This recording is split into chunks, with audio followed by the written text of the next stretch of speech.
Jack Kellogg is widely regarded as one of the most successful independent retail traders of the modern era. He started with roughly $7,000 and grew his account to over $10 million between 2017 and 2022, not through long-term investing, but through short-term, behavior-driven trading. Based on multiple public estimates and disclosures, by 2025, his total trading capital has exceeded $12 million. This video is not about hype or shortcuts. It's about understanding why this growth was possible. In today's video, we're going to break down three critical things. 1. The mindset that shaped Jack Kellogg's trading style. 2. The million-dollar setups he repeatedly exploited. 3. The fatal mistakes Jack believes every trader must avoid. By the end of this video, you'll see trading and market behavior from a very different perspective. Let's begin. Part 1. The mindset that shaped Jack Kellogg. Jack Kellogg is a trader who specializes in penny stocks, and yes, even stocks that later collapse or turn out to be outright scams. And at first glance, that sounds like there's nothing to learn here.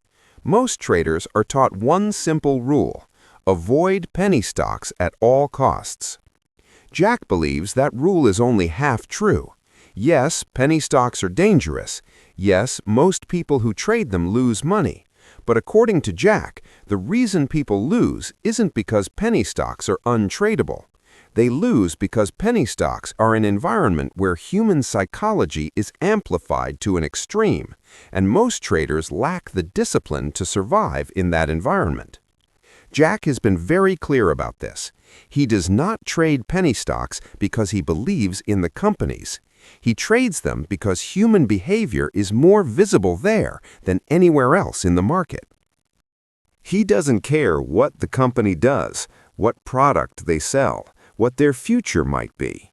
The only thing he cares about is how do people behave when real money is on the line. In large-cap stocks, psychology is often masked by deep liquidity, institutional order flow, algorithms, macro narratives. But penny stocks? They are a psychological laboratory. Fear, greed, hope, panic, every emotion is expressed directly through price and volume. Jack often explains it this way: he doesn't trade stocks, he trades behavior. Markets change, technology evolves, but human behavior doesn't, and those who understand behavior win, regardless of the market. Part 2. The pump and dump setup. Most traders view pump and dumps as pure chaos. Price explodes, then collapses. No logic, no structure, just randomness. But Jack Kellogg fundamentally disagrees. His reasoning is straightforward. If pump and dumps were truly random, they wouldn't repeat for decades in nearly identical form across different market cycles. In reality, they follow a highly consistent behavioral structure. It almost always begins with the same conditions: a very small company, low market capitalization, thin float, and limited liquidity. These factors are critical because in such an environment, it doesn't take much capital to move price aggressively. Small inflows can create outsized price reactions. Next, a story appears. It might be a vague press release, a partnership announcement, a so-called breakthrough technology, or simply something spreading rapidly on social media. Whether the story is true or false is largely irrelevant. What matters is attention. Jack consistently emphasizes one core principle. In markets, attention always comes before capital. When attention increases, speculative money follows. As money flows in, price begins to rise. Rising price triggers FOMO. FOMO attracts more participants, which causes volume to expand. Expanding volume reinforces confidence. This creates a self-reinforcing emotional loop, and this is precisely how penny stocks are pushed higher, not by fundamentals, but by crowd psychology. At this stage, most traders make their biggest mistake. They see opportunity and chase price. Jack does the opposite. He does not chase tops. He does not try to pick bottoms. Instead, he waits. Between the initial surge and the eventual collapse, there is often a brief pause. Price stops accelerating but doesn't break down. Volume contracts. Late buyers hesitate, while early buyers, still sitting on profits, have no urgency to sell. This creates a temporary balance between supply and demand. This is where Jack focuses. Most traders see only two market states, up or down. Jack looks for the gray zone in between. He believes the best opportunities exist when the crowd is emotionally uncertain.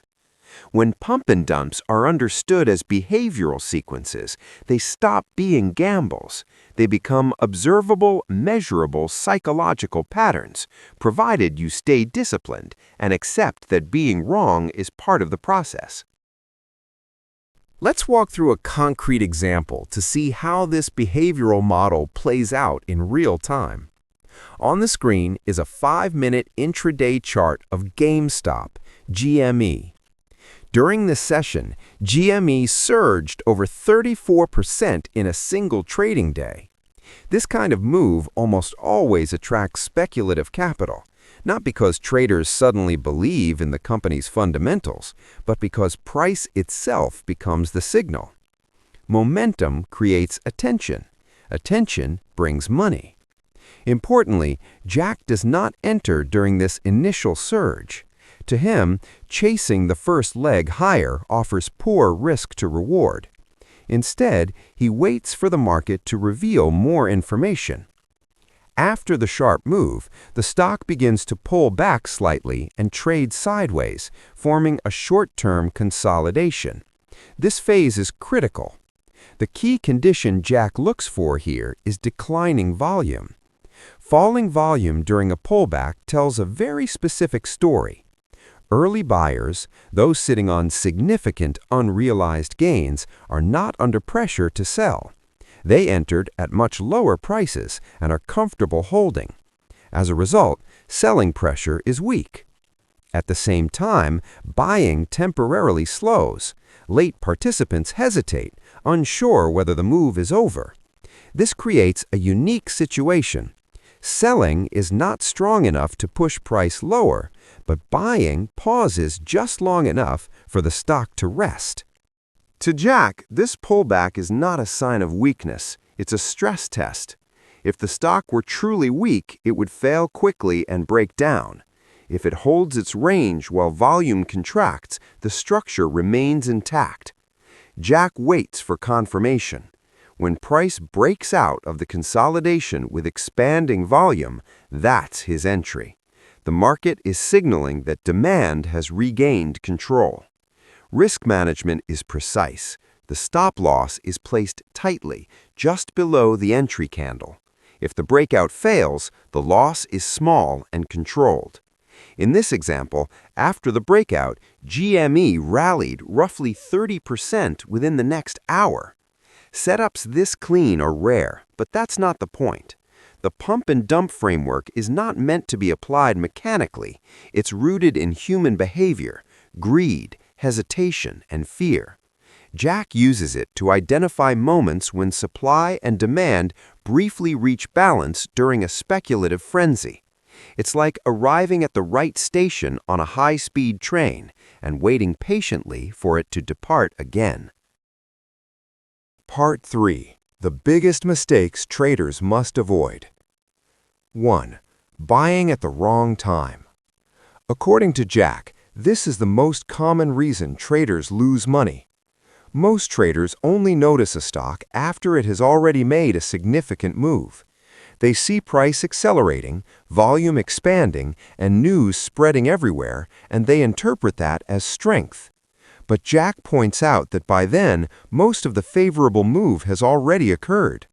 Price is no longer in a low-risk zone. Stops must be placed wide. upside is limited. The risk-reward profile has completely flipped. Jack often explains it this way. The market doesn't punish traders for buying, it punishes them for buying late. When you buy after a strong run, you are usually buying from early participants who are already sitting on profits. Those traders don't need price to go higher. They are simply waiting for liquidity to exit. For Jack, the ideal entry is not at emotional extremes. It's during brief moments of balance, when price pauses after an initial surge. Early buyers aren't selling aggressively, and late buyers hesitate. That's exactly the type of structure we saw earlier in the GME example. 2. Trading without an exit plan. Another critical mistake Jack frequently highlights is the lack of a predefined exit strategy. Many traders spend enormous energy finding the perfect entry but have no plan for what happens next. They don't know where they will take profits or where they will cut losses. When price moves in their favor, greed delays selling. When price moves against them, ego delays stopping out. This traps traders in what Jack refers to as hope. Hope is not neutral. Hope is emotional paralysis. Jack is very direct about this. Hope is not a trading strategy. Once a trade turns into hope, control is lost. Decisions are no longer based on probability or structure. They're driven by fear of missing out or fear of being wrong. 3. Averaging down, a destructive habit. One of the most dangerous mistakes, especially in penny stocks, is averaging down. Many traders believe that adding to a losing position improves their average cost. In stable, liquid markets, that logic can sometimes apply. But Jack warns that in highly manipulated, thinly traded penny stocks, this thinking is fatal. When you average down on a trade that is already wrong, you're not reducing risk, you're magnifying it. You're committing more capital to a thesis that the market is actively rejecting. In penny stocks, price doesn't give you time to wait it out. When you're wrong, moves can be fast and violent. Jack has said that many accounts aren't destroyed by one single trade, they're destroyed by one bad averaging down decision. Legendary trader Paul Tudor Jones summed this up perfectly with a simple rule: losers average losers. 4. Wanting to be right instead of wanting to make money. Another failure point Jack consistently observes is ego. Many traders don't just place trades, they attach their identity to them. When the market moves against them, they interpret it as a personal attack instead of new information. This mindset leads to predictable behaviors: refusing to cut losses, refusing to admit mistakes, holding losing positions while hoping the market comes back. Jack emphasizes that successful traders don't try to win every trade. They focus on something far more important: losing small when they're wrong and winning big when they're right. That difference may sound minor, but over hundreds of trades, it produces radically different outcomes. 5. Accounts are destroyed by a series of small mistakes. Jack concludes with an important reminder. Trading accounts are rarely blown up by one bad trade. They're destroyed by a chain of small discipline failures.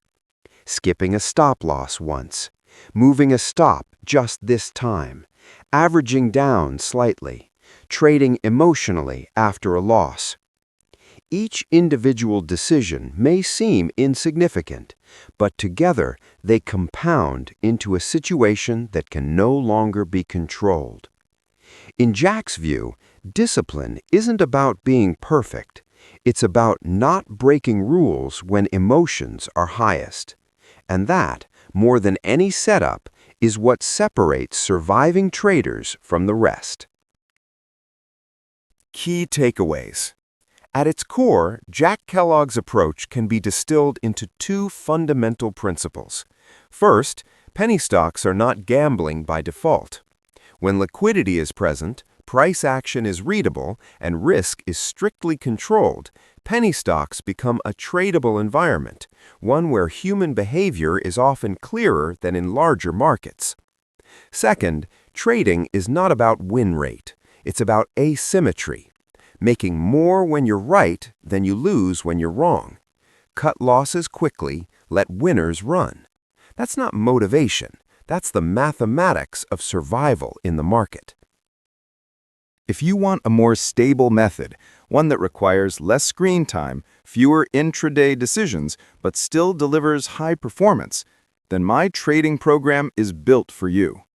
On the screen, you're seeing the results of my students, many of whom are now consistently profitable, have passed funding challenges, and trade with confidence and discipline. In the past, students had to pay thousands of dollars to join my live program, but today, I'm making the entire program almost completely free. You only paid $25, about 1% of what previous students invested. Not because the program is worth $25, but because $25 creates commitment. To be fully transparent, after YouTube's 30% cut and taxes, I barely receive anything from it. So why don't I just make it free? Because there's a simple truth in trading. When something is completely free, people don't take it seriously. But when there's even a small cost, they actually show up, stay consistent, and do the work.